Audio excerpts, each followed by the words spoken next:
Hey y'all, welcome back to the YouTube channel. My name is Shelby Bowen if you're new here. Today we are talking all about how to block out other people's opinions. If you're like me and at points in your life, you go to the party, you hang out with a group of friends, you're at a networking event, and you leave and immediately start ruminating on all the things you said, what you should have said better, how people perceived what you said. Well, today we're going to be talking about how we learn to block out other people's opinions, because learning how to do that honestly changed the course of my life. And I don't just say that lightly to get you to watch this video. I genuinely believe that learning to filter people's opinions is one of the most important tools that we need to succeed in our lives. And that's in the workplace, that's relationally, that's emotionally, spiritually. We're going to jump into that before we get going. I am a Christian life coach, and if you want to work with me one-on-one, you hear everything we talk about today or in past videos,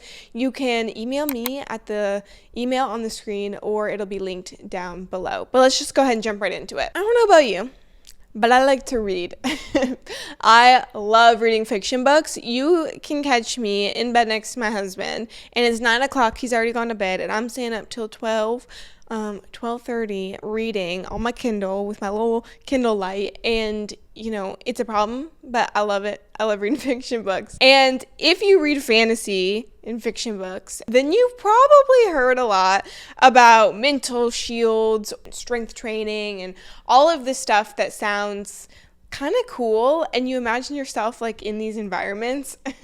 Well, today what we're going to be talking about, as far as blocking out other people's opinions, I want you to think about it like that. As your brain, your mental space, we're going to learn how to develop mental shields to be able to filter out all the things people say, to block opinions that people are ill-intended towards you. And look, we want to be able to take constructive criticism. And so that's not what we're talking about. We want to be able to receive criticism when people in our life who have good intentions come to us. But we also want to be able to take those constructive criticism with an open heart, and also not take it personally, not be offended by it, not let that affect our self-esteem. So we're going to be learning all of that today. And this is just going to help you become a more confident person and someone who you're just happy to be in. Like, your brain is going to be the place where you're like, yes, I can finally take a nap in here. So when it comes to the mental shield, to the strength training, and look, I'm a Christian life coach, and so I talk a lot about the schemes of the enemy and how the enemy tries to come in and plant fiery darts in our brain, because that's the battlefield. Our mind is our battlefield.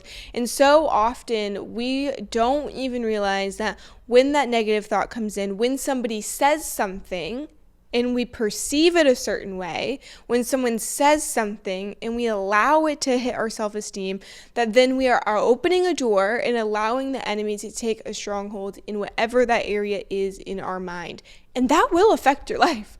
It will. It has affected my life. It's probably has, or if not, is now affecting your life. And we want to break free from those things. I can tell you, being on the other side, and look, we're never arrived. I still practice this every day. But learning these tools, I guarantee you, will help you to block out those dark forces that are trying to come in and put negativity into your mind. So this is what I want you to do. When you wake up in the morning, picture this, like you're going out to battle. You're going out there, and we're putting up our mental shields. We're doing the strength training because we don't want to lose the battle. We don't want to lose the war. We want to be able to conquer and win and be victorious. And here's how we're going to do that. The first thing is we have to face the core wounds and insecurities that we have. And that's what I do as a Christian life coach, is help people face the core wounds that come in our life. And that often happens in childhood, then they're left unattended. And we adopt coping mechanisms like people pleasing. And that impacts how we perceive the things that other people say to us, the things other people do. You want to get to the place, we all want to get to the place, where someone says something to you that is just hurtful, it's mean, it's vindictive, and you just let it roll off. You don't let that take your peace away, because they're not worth it. And you're doing this for you. You're doing this so that you can live in peace, that you can live in gratitude, and you don't have to be swayed by every swifting wind of every person's emotion and thought that's coming after you. We don't want to be that volatile. We don't want to be that easily shaken, because that's going to impact the trajectory of your life. That's going to impact the accomplishments you have in your life. That's going to impact how well your relationships are, how good they are, as well as just how you are emotionally. So the next thing that we want to do is be patient with ourselves. And doing the work, which you can look back to some of my other previous videos about core wounds, about how we do those healing. And I want you to give yourself patience in the process. I want you to realize that you're not going to get this overnight. And the goal here, now listen up, the goal here, this is so important, is don't be hard on yourself, because every day you're growing. Every day you're taking a step forward. Every day you're learning how to put up another block in that mental shield, how to protect it even stronger from the forces that are trying to come in. Because you might be like, oh, I finally got it. I am able to stop taking that negativity at work. Okay, well, what happens when the negativity comes from a family member or from a friend? That's a new battle. That's a new weapon that's being formed. And we want to learn how to be able to take on those things on all fronts, but it takes time. And so being patient with yourself and celebrating the small wins. Like, I will notice myself handling something so much differently than I would have in the past. I'm handling things with grace for myself, with peace, being able to be self-assured in who God created me to be, and just letting the haters roll off, And I take those moments when I do well, and I'm proud of myself. I tell myself, good job, good for you for being able to do that. Look how far you've come. And then when the times where I don't let it do so well, I let it affect my mood, then it ends up ruining my day. I'm like, well, let's take this as a learning opportunity and let's grow from this. And I don't beat myself up about it. On the topic of confident assurance, which is the next thing that I want to talk to you guys about, is as Christians, we're not trying to be arrogant. We don't want to be pompous, walking around like we know it all with a chip on our shoulder. That's not what we're talking about here. We just want to be confident in who God created us to be, to the point where maybe you feel called to write something, or you go into a specific profession, or maybe you want to post content online. And no matter what someone says to critique you, whatever mean things someone might say about you behind your back, or to your face, or online, or at work, that you're able to stand in the place and know you are doing exactly what you're supposed to be doing.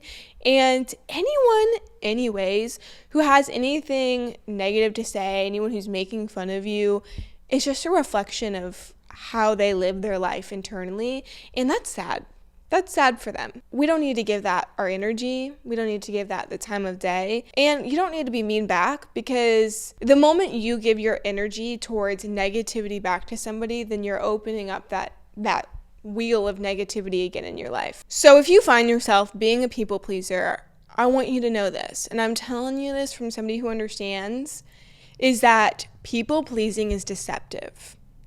It's deceptive to yourself, but you're also deceiving the person that you're trying to please, because you're doing those things for their attention, for their approval, to feel belonging, and you're not doing it with pure intent. Therefore, you're actually deceiving them. I know that might sound a little bit harsh, but we have to face the reality that when we have the coping mechanism of people pleasing, that we are not being transparent people. We're actually deceiving the people who are around us. It's okay if you are a people pleaser.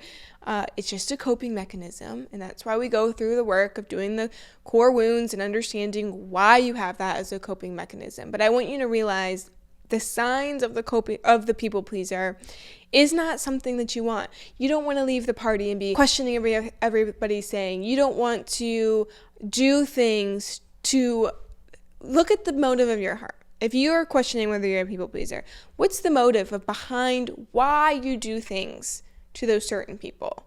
And that'll give you a good idea. If you're doing it just because you want to help somebody, you feel led to do it because God told you to, you have empathy for them and you're just trying to be a loyal friend or whatever that is. Or if you're doing it because you want to say their best friend and you don't want someone else taking that place, or you don't want them to talk bad about you behind their back, so you're trying to win them over, whatever that is. check the motive of your heart. And as we do these things, I want to encourage you guys, as you put in the work, what's going to happen on the other side, okay? On the other side is freedom. So much freedom. And I'm going to tell you why.